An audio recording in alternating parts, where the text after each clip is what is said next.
इश्क देना, इश्क देना।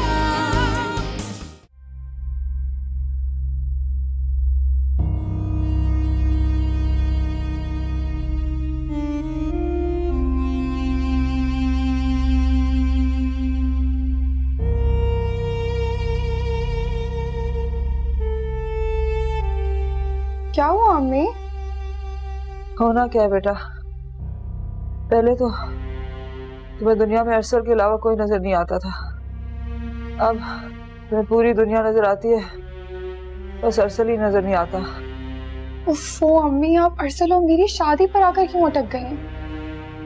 अरसल और मेरी अंडरस्टैंडिंग थी और बस।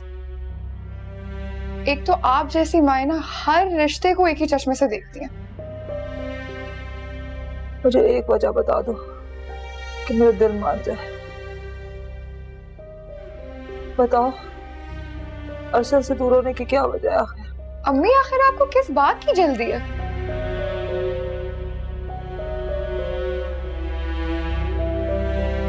अरे एक बात तो मैं आपको बताना भूल ही गई। वो जो नबील के ऑपरेशन के लिए मैंने ऑफिस में लोन की रिक्वेस्ट भेजी थी ना, वो अप्रूव हो गई है। तुझे लोन मिल रहा है?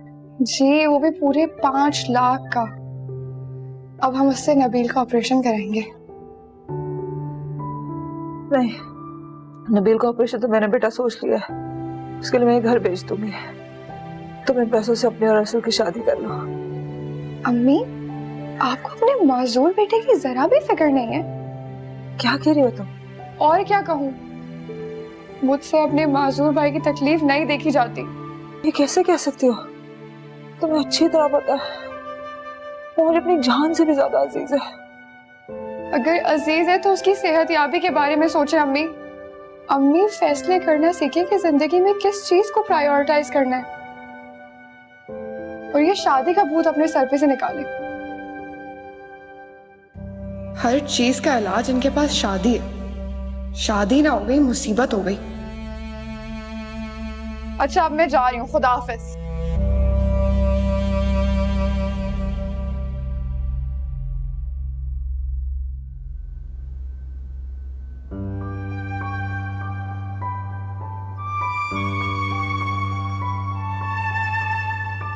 हेलो, चलो लंच करने चलते हैं। सॉरी मैं बिजी हूँ। अरे छोड़ो काम, शाम को काम का इतना बोझ लोगी तो काम के बोझ चले तब जाओगे। चलो। छोड़ो मेरा हाथ, ये क्या बदतमीजी है? अरीबा क्या हो गया है तुम्हें? मुझे फील हो रहा है तुम पहली वाली अरीबा नहीं हो। तुम ये फजूल बात करने के लिए साइड ऑफिस से हेड ऑफिस आए हो? क्या मैं इस तब्दीली की वजह जान सकता हूँ? जिसे तुम तब्दीली कह रहे हो ना, वो जिंदगी की तल्ख हकीकतें हैं जो वक्त और हालात के साथ रंग बदल लेती हैं। होश में हो? ऑफिस के लोग मेरे सामने एक बड़ी उम्र के आदमी के साथ तुम्हारा स्कैंडल बना रहे, और तुम मुझे कह रही हो कि मेरा मसला नहीं है। तुम क्यों कर रही हो ऐसा? Oh really? ये तुम ऑफिस के लोगों की बात कर रहे हो या अपने दिल का गुबार निकाल रहे हो? और वैसे भी लोग मेरे बारे में जो भी कहें, it's none of your business. Ariba तुम मुझसे किस बात का बदला ले रही हो? चाहती क्या हो मुझे बताओ। तुम जानना चाहते हो ना, तो सुनो। मैं कैसर साहब को पसंद करती हूँ और उन्हीं के साथ अपनी जिंदगी गुजारना चाहती हूँ। जिंदगी गुजारो? मगर किस हैसियत से? जिस हैसियत से भी वो रखें।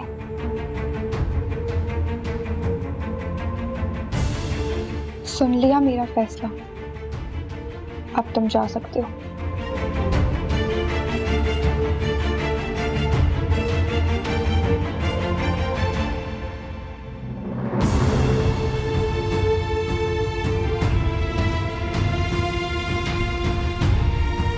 ये अरीबा वक्त और हालात से मजबूर होकर मेरे पास आई है या कुछ और?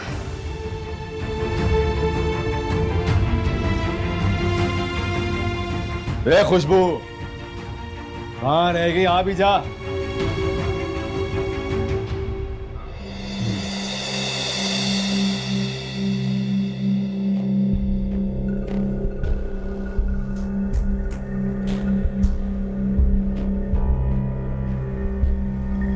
जिंदगी के हालात कभी एक जैसे नहीं रहते, समझी? मुझे आपकी कोई बात नहीं सुननी। जिंदगी का दूसरा नाम समझौता है। मुझे समझौतों के सबक मत पढ़ाएं। मैंने सारी जिंदगी समझौते ही तो किए हैं। सोचा था शादी के बाद जिंदगी अपना रंग बदलेगी, लेकिन ये तो मुझे ऐसे मोड़ पर ले आई है जहां समझौतों के सिवाय कुछ है ही नहीं। तुझे ये समझौता करना होगा।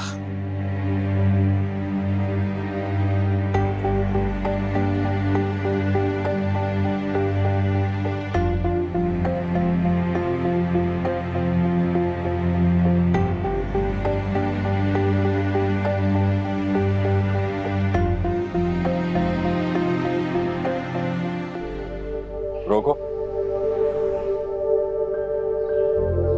रिवर्स को।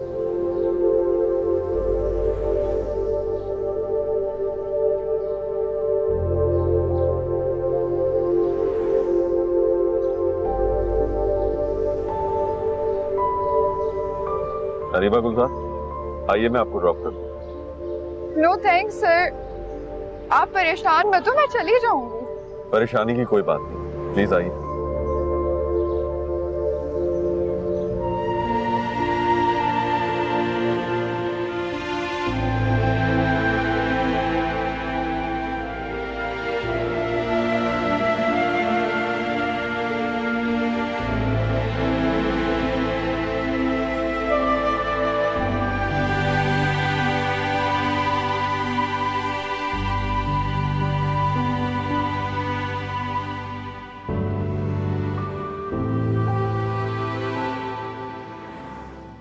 अरीबा, आप मुझे काफी डिस्टर्ब लग रही हैं। जी सर, वो घर पे फैमिली इश्यूज बहुत बढ़ गए हैं। वैसे आप में ये एबिलिटी है कि आप इश्यूज और प्रॉब्लम्स को सर उठाने से पहले खत्म करना बहुत अच्छी तरह जानते हैं, और दुनिया में वही लोग सक्सेसफुल होते हैं जो प्रॉब्लम्स पर हावी हो जाए।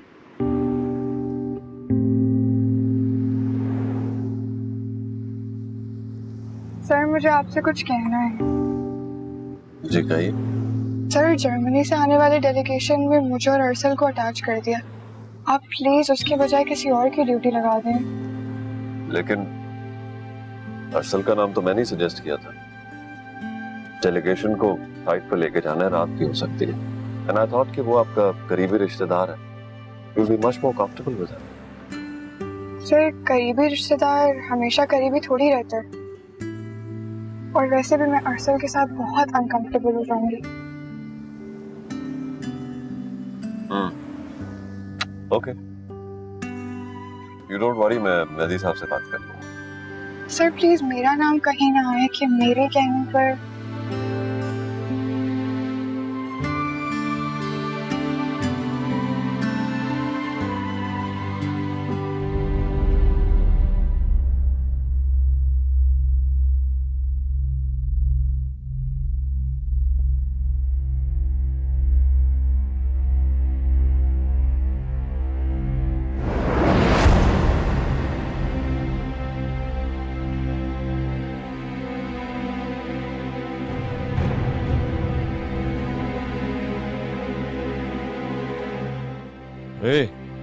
ये आंसू अपनी माँ के सामने बहाना ताकि मेरे पैसे निकल आए, उसके बाद अपनी पसंद का घर किराए पर ले लेना।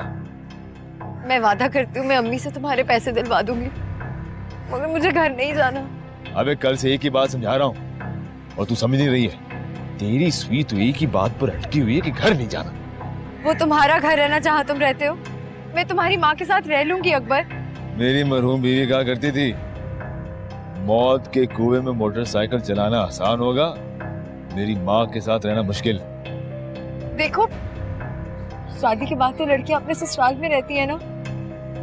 मैं तुम्हारी माँ के साथ रह लूंगी, फिर वो जन्नत हो या मौत का कुआं।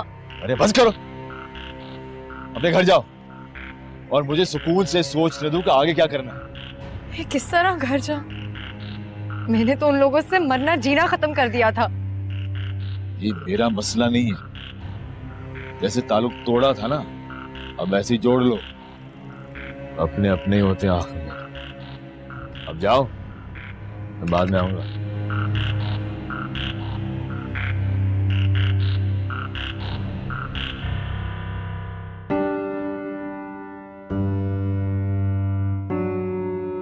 आ गई अरीबा? अरे और वो जो सामान मैंने बाजार से लाने को कहा था वो कहाँ है? भूल गई? ओहो अम्मी, मैं फिर से भूल गई। मैं अभी लेके आती हूँ। नहीं नहीं चलो कोई बात नहीं, अब आ गई हो तो प्लीज थोड़ा आराम कर लो, मैं नबील से मंगवा लूंगी। अब आप नबील बेचारे से क्या मंगाएंगे? मैं इतनी भी थकी हुई नहीं हूँ कि मैं सौदा नहीं ला सकती। मैं लेके आती हूँ।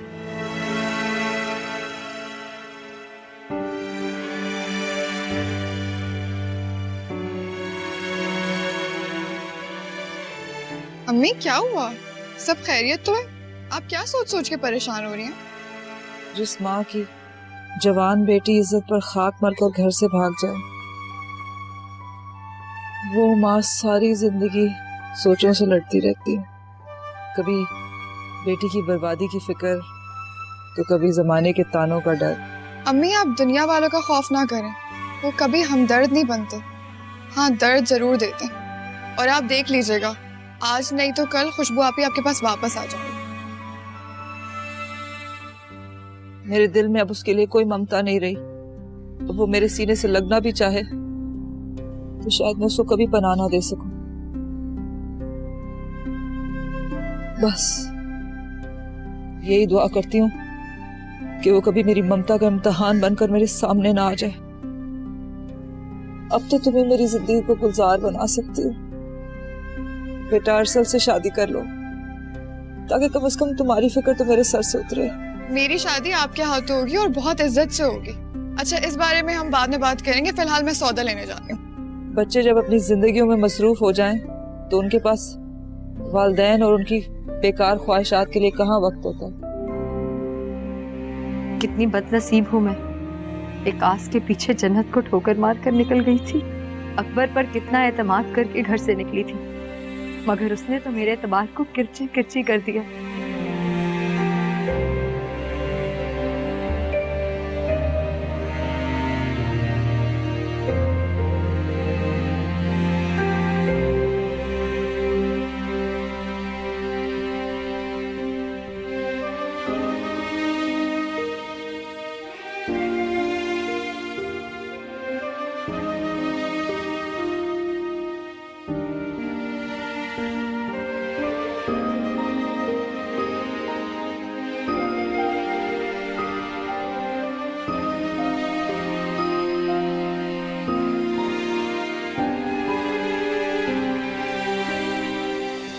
कहाँ रह गया था तू? आ गई घर की याद तुझे? दोस्तों के साथ काम से गया था। अरे मैं सब समझती हूँ, झूठ क्यों बोलता है मुझसे? जब तुझे सब पता है तो पूछती क्यों है फिर? अकबर, अकबर,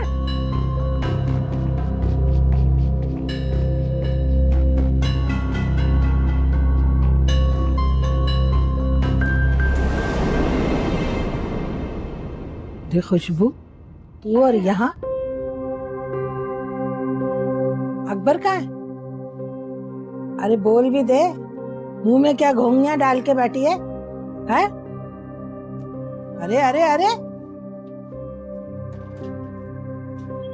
अरे ये मेरा घर है, अपने घर से तो मुझे धक्के देके निकाल दिया था, हैं? और यहाँ घुसे चली आ रही है।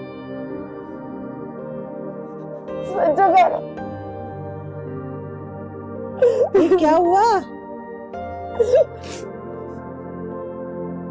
मैं तुमसे सवाल पूछने आई हूँ सजू खाला, अकबर जैसे आदमी को शहजादा बनाकर क्यों पेश किया?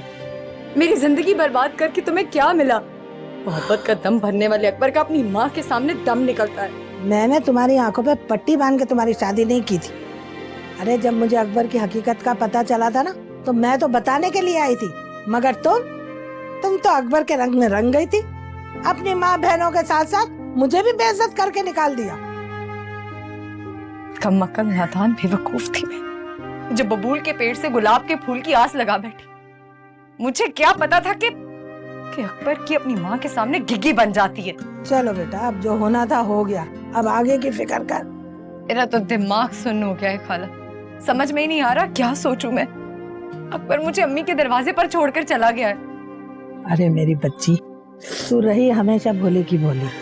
अरे इश्क करना अलग बात है और मर्द को काबू करना अलग बात है। अभी ये तुम्हें सिखाना बाकी रह गया था। चला बैठ बैठ।